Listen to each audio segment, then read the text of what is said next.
Քչերը գիտեն, որ Կովկասում առաջին կին հեղափոխականը հայ է եղել, և հենց նա էր, որ մտավ թշնամու որջը, վտանգելով իր կյանքը և ազատեց գում գափույցույցի մասնակից բանտարկյալ հայրենակիցներին, ում փնտրում էր թշնամին, չենթադրելով նույնիսկ, որ հենց այն զնդանից, որտեղ ցանկանում էին տեսնել իրեն, նա ազատում է իր ընկերներին։ Այդ խիզախ կինը Մարիամ Նազարբեկյանն էր, կամ ինչպես անվանում էին նրան՝ Մարոն։ Մեր հետագա թողարկումները բաց չթողելու համար բաժանորդագրվեք մեր զանգ-ալիքին՝ սեղմելով զանգակի կոճակին։ Այսօր մենք ձեզ կներկայացնենք Հնչակյան կուսակցության հիմնադիր անդամ, Ազգային ազատագրական պայքարի անվանի գործիչ և Կովկասում առաջին կին հեղափոխական Մարիամ Հովհաննեսի Վարդանյանի կյանքի վավերագրերը։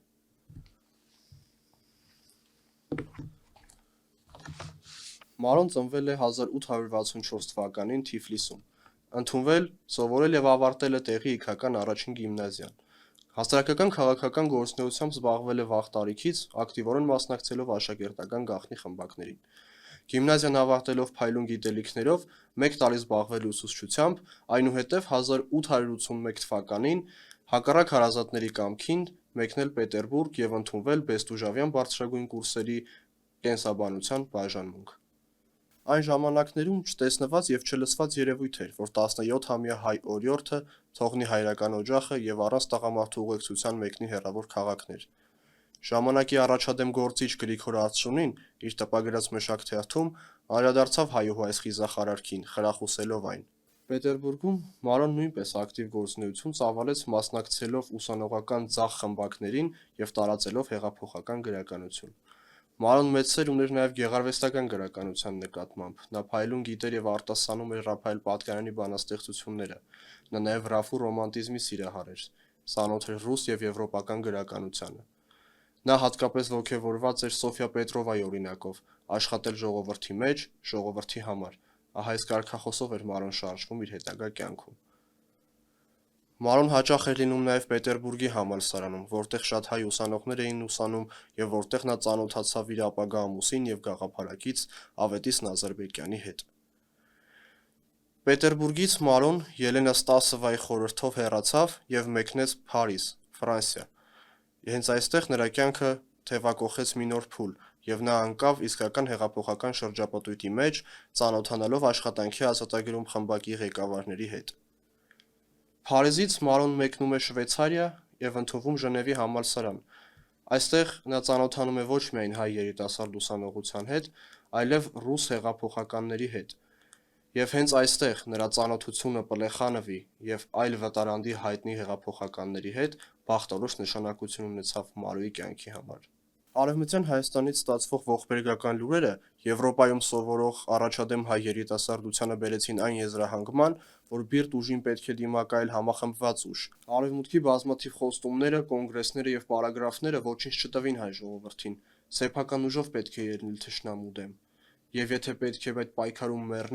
մեռնել պատվով, զենքը ձեռքին։ Ահա այսպես էին մտածում 19-րդ դարի երկրորդ կեսին ազգային ազատագրական պայքարի թատերաբեմ դուրս ելած առաջին հայ ռահվիրաները։ Մարոյի, Ավետիս Նազարբեկյանի և նրանց համախոհների առաջին հեղափոխական քայլը գրավոր կոչն էր, ուղղված ուսանող հայ երիտասարդությանը։ Կոչի հեղինակները հորդորում էին նրանց համախմբվել, մի բռունցք դառնալ և ակտիվորեն մասնակցել Սուլթանի ու Ցարի ճիրաններում հայտնված քույրերի ու եղբայրների ազատությանը։ Հաջորդ քայլը թերթ տպագրելու նպատակով հայկական տառատեսակների ձեռքբերումն էր։ Ինչպիսի ուրախություն, ինչպիսի հրճվանք էր մեր նորաթուխ հեղափոխականների մոտ, երբ նրանք Վիեննայի մխիթարյաններից ստացան այդ բաղձալի ծանրոցը։ Գիշերը, գրում է Մարոն, հուզմունքով և ուրախությամբ շոշափում էինք ամեն մի տառն այնպես, ինչպես կոկետուհին է հրճվում իր թանկագին քարերով ու ոսկեղենով։ Այդ նույն օրը նրանք որոշում են իրենց թերթը կոչել Հնչակ, Գերցենի կոլոկոլի օրինակով։ Ինչպես վկայում է Մարոն, իր խոհանոցը դարձել էր գաղտնի տպարան, որտեղ ոչ միայն հավաքվում էին թերթի համարները, այլև խմբագրվում, սրբագրվում, տպագրվում և առաքվում տարբեր հասցեներով։ Եվ որպեսզի շեղեն լրտեսների ուշադրությունը, խիստ թաքցվում էր թերթի տպագրության վայրը, տպագրելով այն տարբեր հասցեներով՝ Մոնպելիե, Ցյուրիխ և այլն։ Հնչակի շուրջն են համախմբվում հայրենիքի ազատությամբ ու անկախությամբ տոգորված մի խումբ երիտասարդներ, ովքեր էլ հետագայում հանդիսացան Հնչակյան կուսակցության հիմնադիրներն ու հիմնական կորիզը։ Նրանք էին Ավետիս Նազարբեկյանը, Մարոն, Գաբրիել Կաֆյանը, Գևորգ Խարաջյանը, Քրիստափոր Օհանյանը, Մանվելյանը և Ռուբեն Խանազատյանը։ Անվանի պատմաբան Առաքել Բաբախանյանը Լեոն, որն այնքան էլ բարյացակամ չէր հնչակյան կուսակցության հանդեպ, հնչակի մասին գրել է. Ժնևում ապրող հայ ուսանողներից կազմված փոքր խմբակ 1887-ին հիմք դրեց մի փոքր պարբերականի հրատարակության, տալով նրան հնչակ անունը, որին վիճակված էր մի մեծ հռչակ։ Իր այս ուղղությամբ, շարունակում է Լեոն, հնչակը մի գնահատելի փաստ է նույնիսկ ոչ թրքահայ հարցի տեսակետից, այլ առհասարակ հայ հասարակության մտքի զարգացման տեսակետից։ Ինչ էլ ասելու լինենք այդ տեսական հայացքների արժեքի մասին, դարձյալ իրողությունը կմնա այն, որ հնչակի էջերում հայ հրապարակախոսությունը սկսեց իր մայրենի լեզվով թոթովել սոցիալիզմ, կապիտալիզմ համամարտկային տերմինները, ծանոթացնել նրանց հետ հայ ընդհանրության դեռ անշնորհք տիրացուական միտքը, փորփորել նրա թանձր զանգվածը և մտցնել նրա մեջ կարմիր, հեղաշրջիչ հասկացություններ շահագործողների և շահագործվողների մասին,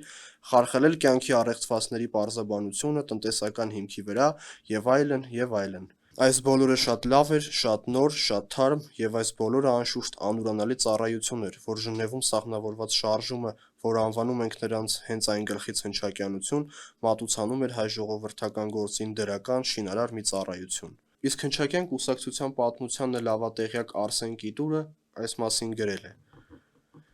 Հնչակ թերթը բարակ թղթի միջոցով հրեղեն պատգամներ կսփռեր երկրին 4 ծագերը,